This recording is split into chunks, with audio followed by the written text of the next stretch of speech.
Hello everyone. In this video, we are going to discuss about the classification of columns, right? इससे पहले जो एक video हमने किया उसमें हम लोगों ने बात की थी कि बेसिकली कॉलम होता क्या है। इंट्रोडक्शन ऑफ कॉलम की हमने बात की थी एंड इंट्रोडक्शन ऑफ फुटिंग की हम लोगों ने बात की थी कि कॉलम्स होते क्या हैं, जो कि मैंने आपको बताया कि जो वर्टिकल मेंबर्स होते हैं हमारी बिल्डिंग्स में वो कॉलम्स कहलाते हैं। ठीक, अब मैं बात कर रहा हूँ क्लासिफिकेशन ऑफ कॉलम्स की। मैं बात कर रहा हूँ तो क्लासिफिकेशन ऑफ कॉलम का मतलब क्या है। तो क्लासिफिकेशन ऑफ कॉलम का मतलब ये है कि बेसिकली जो कॉलम है उसको क्लासिफाइड किया गया है अकॉर्डिंग टू ये फोर्थ कंडीशंस। जैसे पहला, इसको क्लासिफाइड किया गया है on the basis of material of construction, कि हम किस किस डिफरेंट डिफरेंट टाइप के मटेरियल को यूज करके कॉलम्स बना सकते हैं। सेकंड, इसका क्लासिफिकेशन है on the basis of line of action of the loads. Line of action of the load जिस हिसाब से होगी उस हिसाब से भी टाइप ऑफ कॉलम आपका चेंज हो जाएगा, उसकी कंडीशन चेंज हो जाएंगी। इसी तरीके से तीसरा है on the basis of shape of the column. जैसे कि आपने देखा है कि कॉलम सर्कुलर भी आपने कई बार देखा होगा, आपने स्क्वायर भी देखा होगा, रेक्टेंगुलर भी देखा होगा। तो on the basis of shape भी इसको क्लासिफाइड किया गया है। और फोर्थ जो क्लासिफाइड किया गया है वो on the basis of length of the column. Different length के कॉलम होते हैं तो on the basis of length of the column भी इसको क्लासिफाइड किया गया है, राइट। तो बेसिकली जब क्लासिफिकेशन ऑफ कॉलम की बात होती है तो इनको चार पार्ट में क्लासिफाइड किया गया है, जिसमें सबसे पहले अगर मैं बात करूं, सबसे पहले मैं बात कर रहा हूं मटेरियल्स ऑफ द कंस्ट्रक्शन। तो classification of column according to the materials of construction, तो किस किस मटेरियल से हम कॉलम्स को बना सकते हैं। तो इसमें जो पहला है वो मैसनरी कॉलम आता है। जो फर्स्ट कॉलम आता है वो कौन सा कॉलम आता है, वो आता है मैसनरी कॉलम, और जनरली कॉल्ड पिलर्स। और इसको नॉर्मली हम लोग क्या बोलते हैं, इसको पिलर्स के नाम से जानते हैं।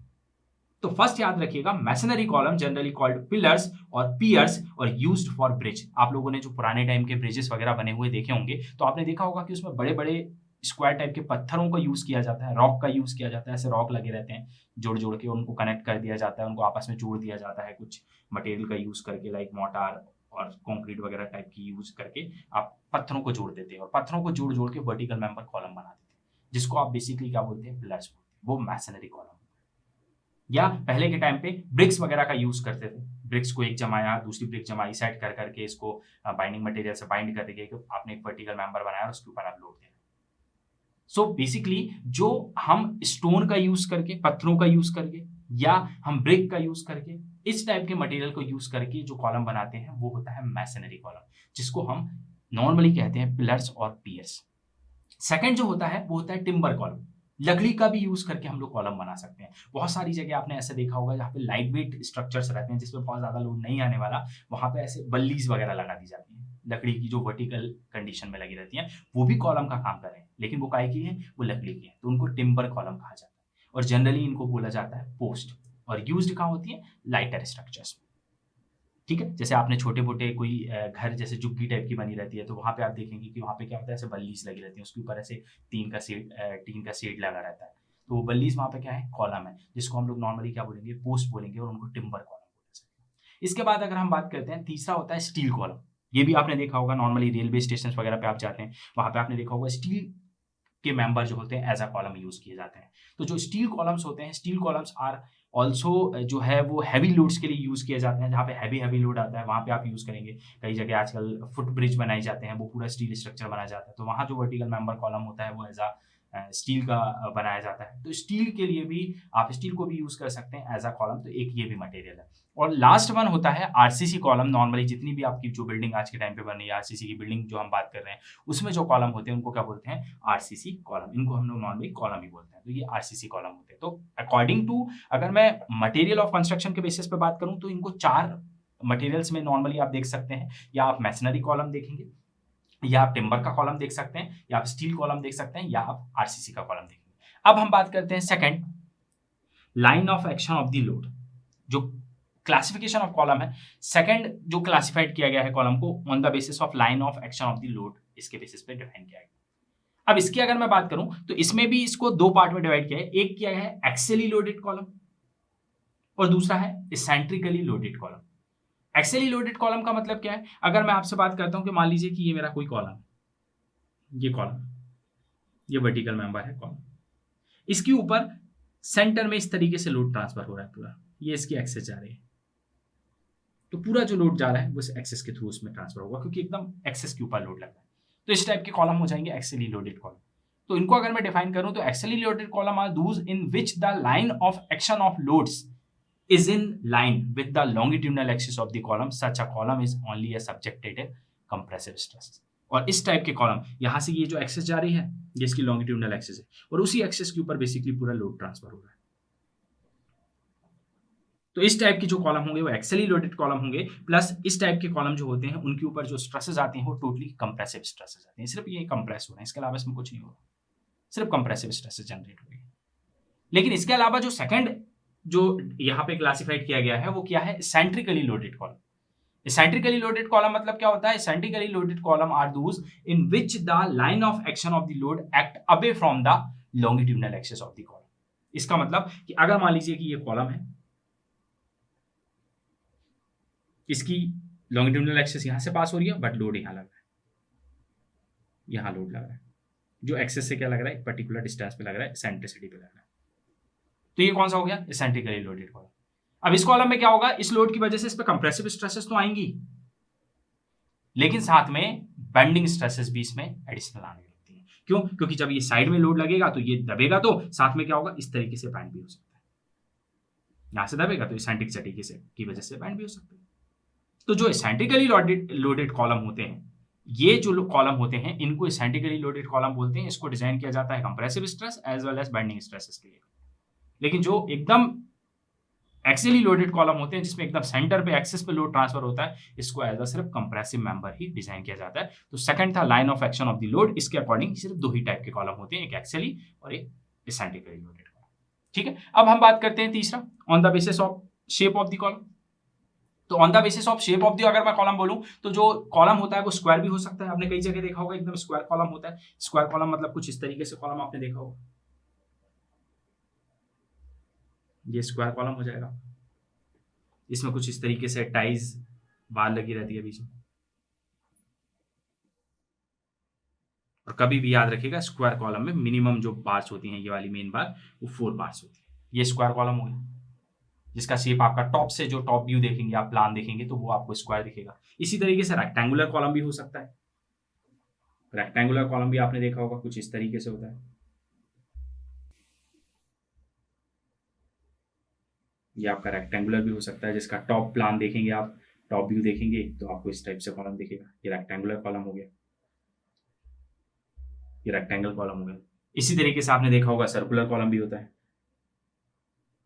कुछ इस तरीके से आपका टॉप व्यू इसका आएगा, इसमें जो रिंग लगी रहती है लेटरल टाइप वो कुछ इस तरीके से लगी रहती है।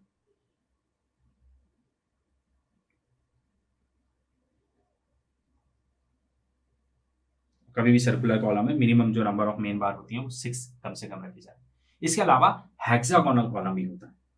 हेक्सागोनल कॉलम कुछ लाइक इस तरीके से,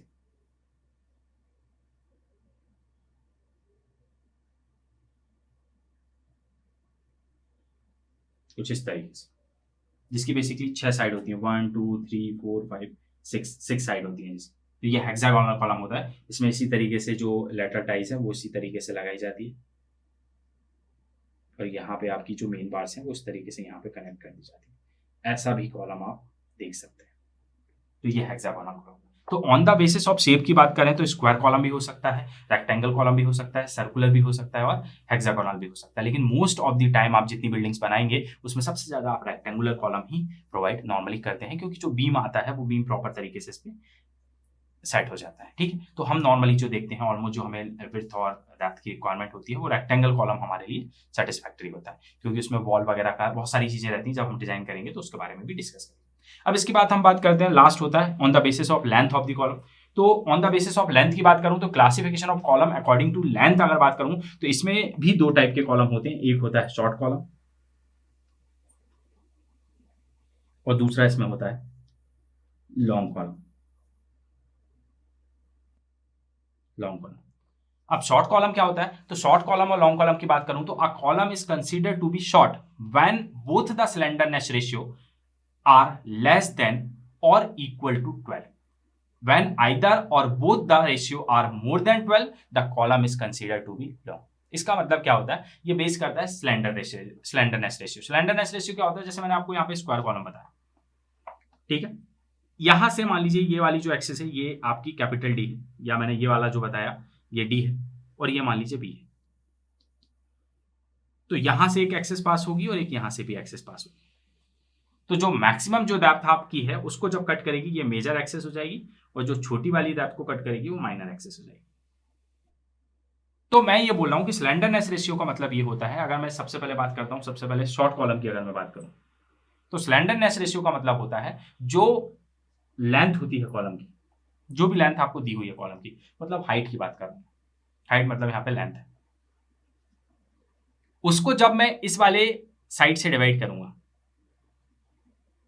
किससे, डी से, तो मैंने इसको डिवाइड किया डी से, तो जो वैल्यू आएगी इन दोनों का जो रेशियो आएगा, एल बाई डी का रेशियो आएगा, वो स्लेंडरनेस रेशियो कहलाता है। अगर वो कम आता है या इक्वल आता है किसके, 12 के, मतलब वो कॉलम क्या है, वो कॉलम शॉर्ट कॉलम।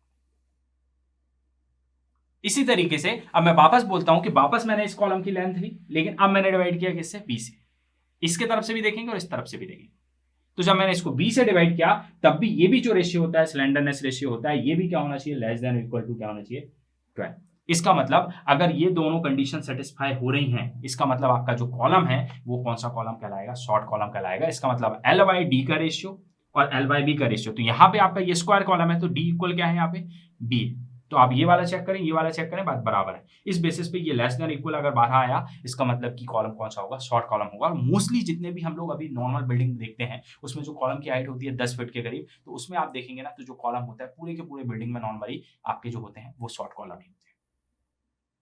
जो बड़े बड़े ऑडिटोरियम होते हैं जिनकी हाइट बहुत ज्यादा होती है, वहां आपको लॉन्ग कॉलम देखने को मिल सकते हैं। तो लॉन्ग कॉलम का मतलब क्या हो जाएगा, तो लॉन्ग कॉलम की अगर मैं बात करूंगा, तो जब लॉन्ग कॉलम में क्या होगा, जो आपका एल बाई डी का रेशियो आप निकालेंगे वो क्या आएगा, ग्रेटर देन आएगा 12, या एल बाई बी का रेशियो जो निकालेंगे वो भी क्या आएगा, ग्रेटर देन आएगा 12। तो 12 से अगर वैल्यू आपकी ज्यादा आ रही है, इसका मतलब स्लेंडरनेस रेशियो 12 से ज्यादा आ रहा है, इसका मतलब कॉलम कौन सा है, वो लॉन्ग कॉलम की कैटेगरी में है। तो उसको एज अ लॉन्ग कॉलम आप लोग डिजाइन करते हैं।